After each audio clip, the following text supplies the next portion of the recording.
Hey guys, what's up? Welcome back to Easy Guides, and today we're going to see how you can connect account on Monopoly Go.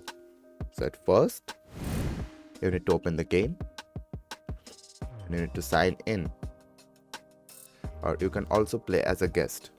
So after this, you have to go on these three dots here on the top right corner. Then you have to go to settings, and from here you can see one option named connect account.